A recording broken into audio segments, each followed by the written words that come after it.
Alright everybody, what is going on? I'm back for the next video in my series talking about the Overwatch League Season 2 teams and their rosters. Today we are talking about the 11th place team from last season, the Florida Mayhem. They finished last in the Atlantic Division. So let's jump into this. Hopefully my audio is a little bit better this time around. I had lost the cover thing for the mic that you used to prevent wind, so I've made a makeshift one that I'm hoping will work better, but we'll see. But the Florida Mayhem, let's take a look at them. They finished last season with a record of 7-33, which, when you compare that to the fact that the Shanghai Dragons had 0 wins, isn't that bad. It really gets bad, though, when you look into it. And you dig deeper and deeper and deeper, and you realize that the Florida Mayhem are about as bad as Shanghai are. Or were. Just slightly better. And the big reason why you can look at how bad they really were is you look at their wins. Right? At the end of the day, pretty much Florida was as bad as Shanghai because neither team won a divisional game. At all. The entire season. Florida Mayhem won 7 games, as I mentioned. 3 of those were over Shanghai. So you can take that one away. I mean, realistically, you can kind of take that one away. Or those wins away, because Shanghai didn't beat anybody, so yeah. And they almost lost one of the games to Shanghai, too. They won 2 against Dallas Fuel, who were the 10th best team. They won once against the LA Valiant in, I believe it was Stage 2, which is before Custa and before Space, before kind of the roster had that big kind of revitalization that made them a top team and a contender. And they beat the San Francisco Shock, also I believe in Stage 2, so before they had their big roster that we saw at the end of the season, starting in Stage 3 when the team got much better and they became a very solid team. So Florida beat teams that weren't that good, right? They won 6 games against 3 of the bottom 4 teams in the league, right? So of course you're going to win, right? You should win, even if you are worse than some of these teams. You should still beat them. So it's not a huge surprise that they won some of these games that they did. Now, after the season ended, very disappointing season in the toughest division in the Overwatch League, the Florida Mayhem made a lot of moves. They had 9 players going into the end of the season, or at the end of the season, and they cut 6 of them. Logix, Manitin, Swoosh, Zebasai, Zupe, and Zappis. They cut all of them. The only one of those players who is currently publicly on a team, from what I can tell, is Manitin, who is on Mayhem Academy. So still with the organization, just not playing with them in their main team.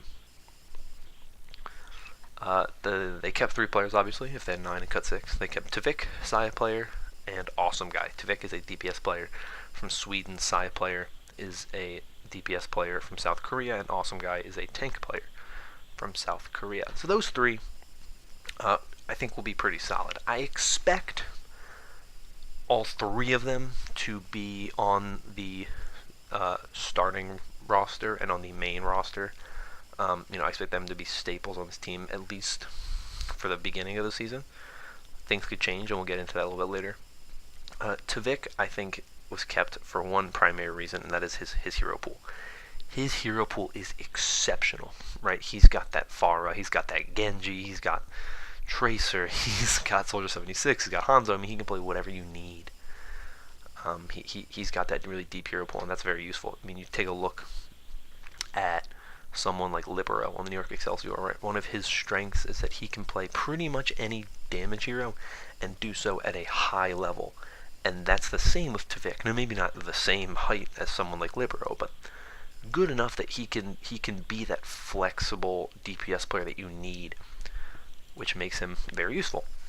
Partner that with Saya Player, who is one of the best Widowmakers in the league, in my opinion. I think Saya Player had some of the most exciting Widowmaker play of the entire season. I believe it was against Shanghai in stage 4. Maybe it was stage 3, but I think it was stage 4, and it was incredible play. It was some of the best Widowmaker play I'd ever seen, and I think he's going to be better. I think the team is going to work better around him now than it did before. Communication won't be as big of an issue, I think, so I'm excited to see what Saya Player does. I thought he was a superstar. He was an outstanding player, and I'm excited to see where he goes. I think he could rival some of those top Widowmaker players like Carpe, like Pine. Some of those really, really good Widowmaker players. I think we could see him rival some of them. And then you have Awesome Guy. And he was a tank player, or is a tank player. And the thing with Awesome Guy is it never really seemed to me like Awesome Guy was this big, scary, in-your-face tank player. I could be wrong, but I didn't watch a ton of Florida Mayhem. It just kind of happened that way. I wanted to. I wasn't like avoiding them on purpose. It just so happened that I didn't watch the amount of Florida Mayhem as I had originally planned. So they're a team I didn't get to know super well. Ideally, I would have seen them play more often, but it just so happened that I missed a lot of their games. And the other problem is that the games that I did watch them, for the most part, were against New York Excelsior, who really beat down on Florida. So I didn't really see a ton of Awesome Guy. I saw a decent amount of Saya Player, because Saya Player is a lot easier to kind of see what he's doing. He's a DPS player, you kind of know what they're doing. So I don't really have this great understanding of the way Awesome Guy played this past season. But I'm not surprised that they kept him. And a big part of it, and I'll talk about this more in a little bit, Saya Player and Awesome Guy both come from a Korean team prior to joining the Overwatch League. They came from this Korean team known as Meta Athena. It's a very, very, very long historied team. It's nothing like Runaway, which I talked about in the Shanghai Dragons video. If you don't know anything about that, then I would definitely look into it. But Meta Athena has had a ton of different players join the Overwatch League. I mean, you look at it, they have a lot of players who have joined. Just to give you an idea of some of the players, Nuss for the London Spitfire comes from Meta Athena. Libero from New York Excelsior comes from Meta Athena. Obviously, we have a Saya Player, an Awesome Guy. We have Arhan for the Houston Outlaws, comes from the Florida Mayhem. Comes from Meta Athena. So Meta Athena has a history of some players joining the Overwatch League. It's not all of them.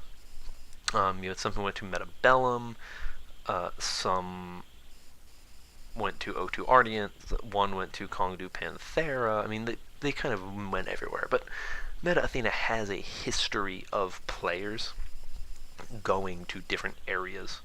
And specifically, they have some that went to some Overwatch League rosters. So they're a historied team, and we're going to talk more about them later, because they do have one other Meta Athena player on their team that they signed this off-season. But there is some history with some of these players, which is going to be interesting. It's going to be fun to watch. But overall, I think that the three players they have, and like I said, Awesome Guy, he's a tank player. Winston is, I believe, his primary hero. So if Dive isn't the big composition, I'll be interested to see what he plays. If we're looking at triple tank, triple support for a lot of the team, and I'll talk more about that when we get later, but I think that's a very possible composition for the makeup of this team. I think we'd probably see Awesome Guy on the Zarya, because typically triple tank, triple support, you see Zarya, you see Reinhardt, you see Diva, and then you see Brigitte, you see... support can always change. Usually it's like Moira Lucio, because you want that speed, but it could be Zenyatta, Lucio. it really depends. It changes depending on what a team needs, but I don't really know what to expect out of Awesome Guy. Like I said, I don't have the most history watching him, but he was on the team last year for a reason. I suspect he's pretty good from what I remember, and we'll see. I'm interested in seeing how he plays, but that's the breakdown of the returning players. Now, they also have some other players who have Overwatch League experience that are new to the team, and those are Zephyr and Hagopen, or Hagopen. I don't know how you pronounce it. Zephyr is a flex player. He's going to be your diva. He's going to be your Roadhog, and he could be your Zarya as well. But if you're running triple tank, triple support, you probably want him on that diva, so that's why I would expect it to go to Awesome Guy on the Zarya. But Zephyr is going to be most likely their diva player. He comes from the Seoul Dynasty, who have Zunba, who probably didn't really need Zephyr, and they've signed some other players as well. But Seoul Dynasty, that's a later video. But we have Zephyr, and Zephyr is obviously going to be a central part of this team. He's another South Korean player, which the majority of this Florida Mayhem roster is South Korean players. But Zephyr is interesting. I really don't know a lot about Zephyr. Seoul might be the team I watched the least, and that just kind of happened. They just played at awkward times. I don't think I ever saw a New York Excelsior Seoul game. I was always doing something. I was always out or like whatever. I literally just never actually got around to watching these two teams play. So I really don't know a lot about Seoul. But Zephyr, I don't think played a ton. But he's going to be your off tank, and look, he's got the experience. I'm sure he'll be fine. But you kind of see this trend with Florida where they just kind of are they're not going for teams like Shanghai did, right? Shanghai went, eyed Kongdu Panthera, signed 4 Kongdu Panthera players, the Kongdu Panthera head coach, and then took 2 other players where they needed openings. That's where I'm a little confused then with a team like Florida, who did not play well last season, going kind of just picking and choosing. But we'll get more into that when we get a little bit later. But Zephyr's going to be your diva. He's going to be a starter. They don't have another flex tank. They have 2 tank players. They have Awesome Guy and they have Swan, who we'll get to later. But Zephyr's their only flex player, which basically means you play diva and you play the off tank role. So I suspect Zephyr will be a starter week 1, day 1, game 1, whatever, and I don't expect him to stop anytime soon. So I think Zephyr is going to be a staple on this roster for a little while. I don't know how long, but I think he will be. Next we have Hagopen, and Hagopen comes from Mayhem Academy, but prior to playing for Mayhem Academy, he was on the London Spitfire.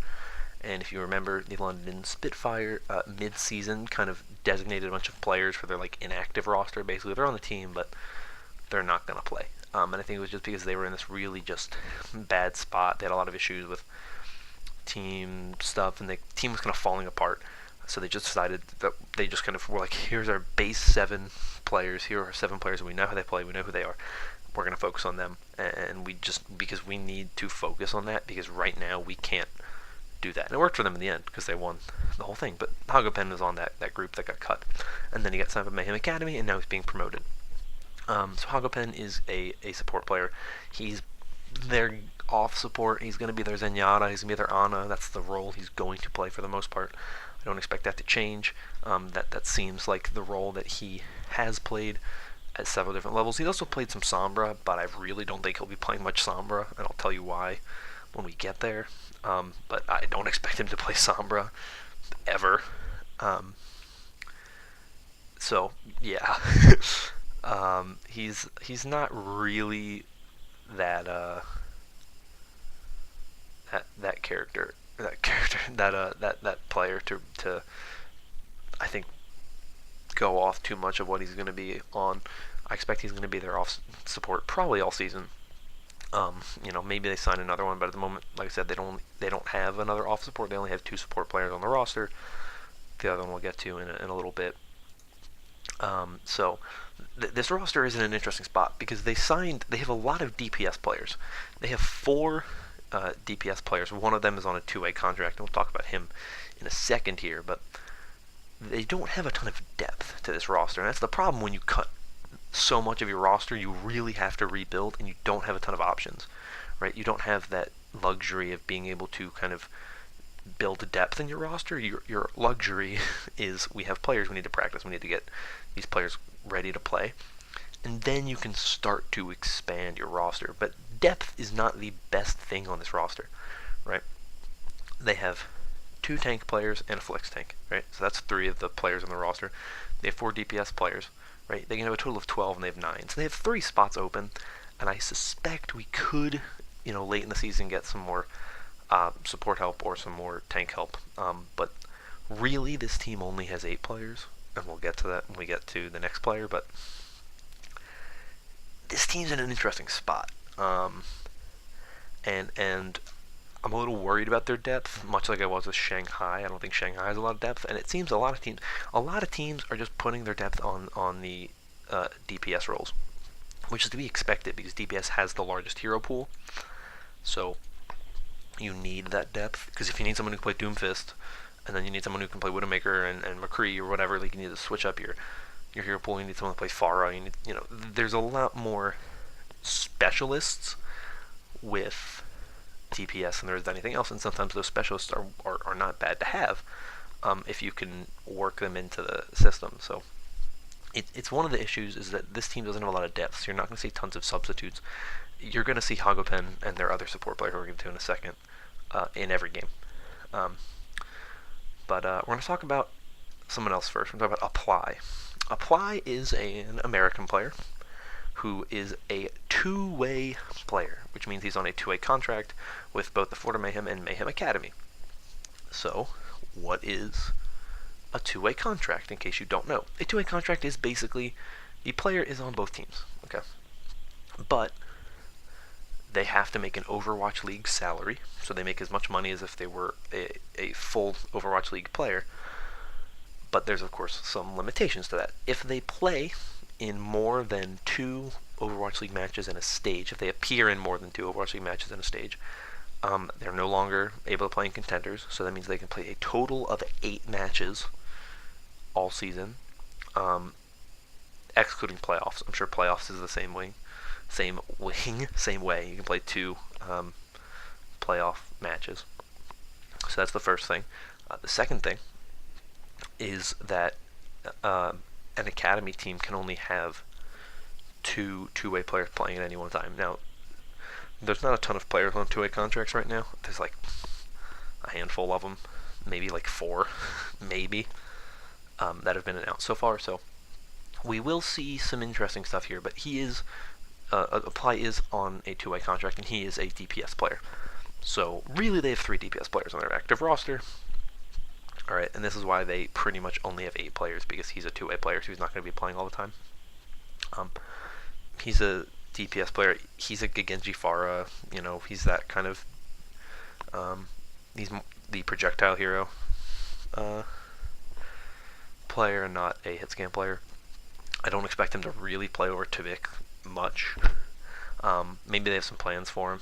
Maybe they need like a really good Pharah and they need him or whatever. Who knows? But they want the option to have him, obviously. So we'll see what happens. I'm interested in seeing what he does as a player for this team, but I don't expect him to be the focal point of this team. So I'll move on from him quickly to get to the 3 brand new signings, players that are coming from outside of the Overwatch League. Obviously Apply is as well, but he's a 2-way player, so he's a little weird. But we get to the 3 signings they have. Now, interesting fact about these signings. They were announced on October 14th in a tweet by the Florida Mayhem, and it said pending OWL approval. I haven't seen anything from the Overwatch League that signifies that these signings are like official, so I don't know if they're official or not. So I'm under the impression that they are, as it seems the players are too, based on their Twitter accounts. But I don't actually know what's going on with these, so we'll we'll talk about that if it comes to it, that it turns out that they're not actually on the team. But we're going to look at our first player, which is Chris. Chris is a support player. He is that other support player. He's going to be their main support, I'm sure. Because I'm pretty sure Hogopen's going to be their off support. And Chris is the reason why I was talking about Meta Athena. He comes from Meta Athena. He's been on Meta Athena since 2016, and a very good player at that. He is a very good player on Meta Athena. He has that history, of course, with Saya player and awesome guy as a result. But interestingly, I think he is a player that I know, right? He's a player whose name I have heard, and I don't watch contenders. So that means something, right? If there's a player that you've heard of, that you know the name of, even though you've never actually watched contenders, it says a lot about a player. So I'm excited to see him. I think he'll be a very good addition. He's got that history, of course, with Saya player and awesome guy. Not as much with awesome guy. Awesome guy's time with Meta Athena was very short. Saya players was relatively long, though.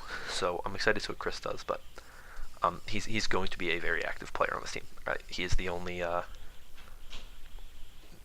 main support they have, or he's one of the 2 supports they have total, so he's going to be playing every game unless they sign another support. But I expect Chris to be pretty good.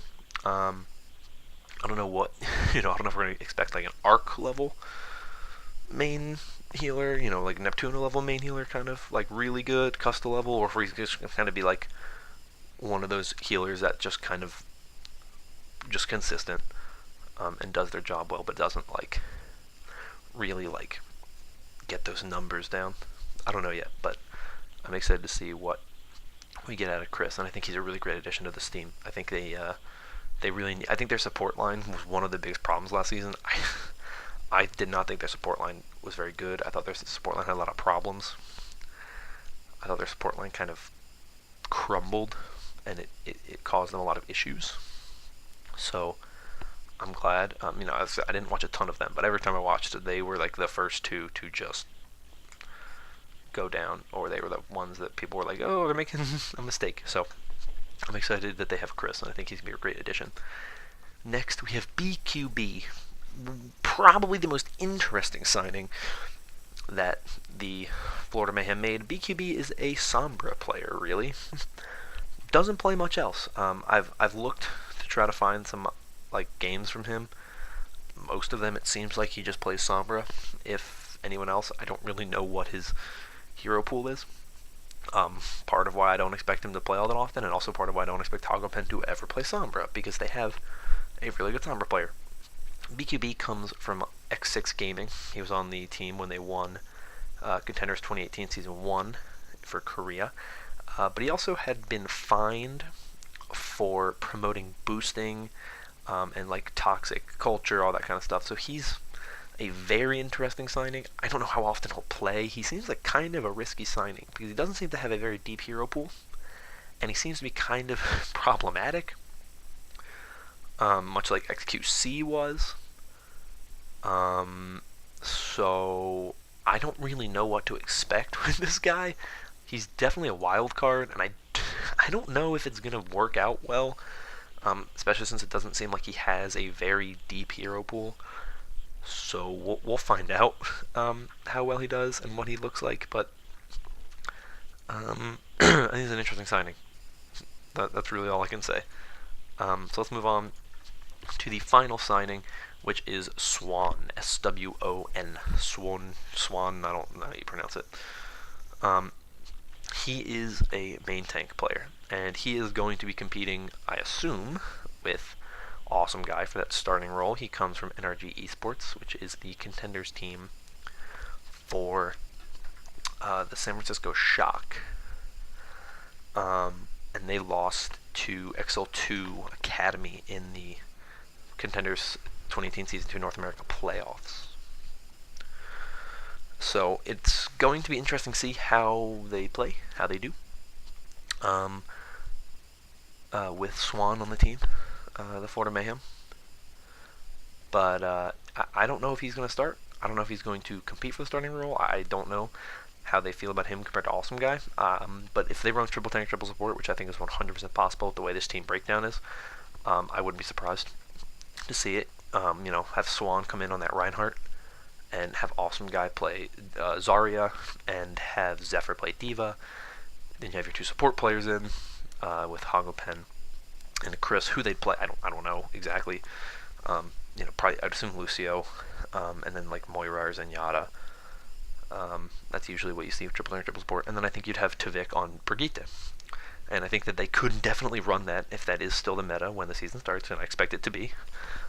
Because I don't think Ashe will change the meta too much, but I think we could see Swan take over eventually for Awesome Guy, but I don't know if it'll be early in the season, I don't know if it'll be late in the season, who knows. Maybe Awesome Guy becomes a very, very, very stellar tank player. I don't really know, but there's definitely a bit of a deeper hero pool for Awesome Guy, but they also kind of, it seems like the only real crossover they have is Winston. Awesome Guy's Winston is probably better, but he also likes Zarya, whereas I think Swan has a better Reinhardt. So you'll definitely see some swap between these two based on what they need. But like I said, if they're running triple tank, triple support, both of them will be in, I think. No-brainer. That just makes sense to me. So I'm interested in seeing where this goes. I really do think that it'll be an interesting roster to watch going forward. I think it'll be fun to see how this Florida Mayhem team does, but at the end of the day, I think that they just took from all these different places. They have to build that chemistry, and there's already some, of course, with Tvik and Saya Player and Awesome Guy having already played together. Then you have Saya Player and Awesome Guy who played with Chris, so you have some history there. But I mean, Awesome Guy doesn't have a ton of history with Chris. This team is in the best division in the Overwatch League, right? 5 of the top 7 teams come from the Atlantic, right? 4 of the 6 playoff teams, and then the 7th place team, right? 5 of the top 7 teams, and then you have Florida, right? You're throwing Florida in now with Atlanta, with Paris, Toronto, and we don't know how they're going to play, but Toronto's a primarily South Korean roster from what we've seen. Paris is not, Atlanta is not, and then we haven't seen much from Washington D.C. or there's another team, isn't there, in the Atlantic? Maybe there isn't. But I hit the mic. I'm sorry. But Florida just doesn't really scream to me like a team that is going to be really improving from last season. I don't think that these signings are enough. I think that they're still lacking some of what they need, I think, to be that team that can compete in the toughest division in the Overwatch League. And I think it'll be interesting to see where they go, but I really don't think they're going to be much better off than they were last season. And keep in mind, right, I think they'll have a higher win percentage than last season, most likely. They probably won't have as many. They might have as many wins, but there's also less games. There's 12 less games this season than there were last season, and there's a lot of new teams, so they get that advantage of they have a kind of first dibs on a lot of these players, and they kind of were able to keep some of the players from last season. But how they compare and how they play this season against some of these new teams with a lot of new players is going to be the main thing to look out for. But overall, I'm a little iffy on this team. But that's where I'm gonna end this video off. It ended up going longer than I wanted it to, but I feel like it was alright. It was fine.